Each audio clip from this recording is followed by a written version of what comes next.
US President Joe Biden has turned to his family to discuss his way forward after the first presidential debate.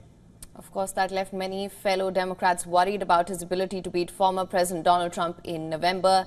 One of them has said that they appealed to Biden's top aides in the days leading up to the debate, but to no avail. He said Democrats requested him to make sure he is rested before the debate, but he was exhausted and unwell. John Morgan, a major Biden fundraiser, has said that he was overcoached and overpracticed. Morgan also blamed senior aide Anita Dunn for putting Biden in a venue that was conducive for Trump and not for him. In attempts to rally support, Jill Biden has come forward to her husband's rescue, delivering a strong message that they're still all in, quote unquote. The First Lady claimed that Biden isn't just the right person for the job, he's the only person for the job. Biden is expected to discuss the future of his re-election campaign with his family at Camp David. Biden's trip was planned before Thursday's debate. So far, the party's top leaders, including Barack Obama and Bill Clinton, have offered public support for Biden. But according to sources, senior congressional Democrats, including Hakeem Jeffries, Jim Clyburn and Nancy Pelosi, have expressed concerns about his viability.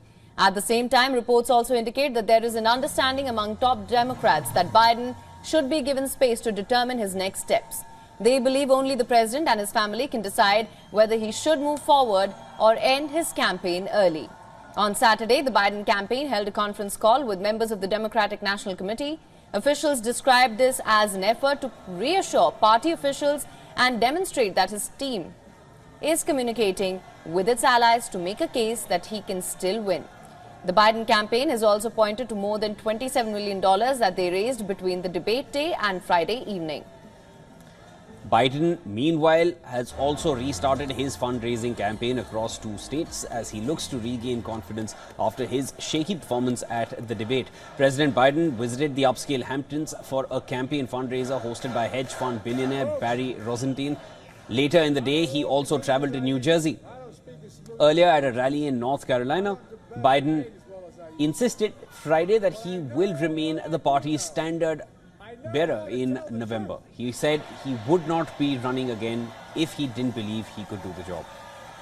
Now, reports point towards 3 groups of Democrats: those who will defend Biden under any circumstances, those who are ready to dump him, and those who are waiting to see what he does and what his poll numbers look like in the coming weeks. Democrats now have a choice to make whether they want to stick with an 81-year-old incumbent who could at any time have a repeat of the first debate, or to go with a different candidate whose path to nomination could be a messy process. What also factors in here is that there is no clear replacement for Biden. So far, Biden has shown no indications of wanting to step aside either, and no opponents have challenged him directly. He has spent the last several months accruing nearly 4,000 Democratic delegates by winning primary elections. These delegates will normally vote for him, but the rules do not bind or force them to do so. If Biden releases his delegates by stepping aside, there could be a competition among other Democratic candidates to become the nominee.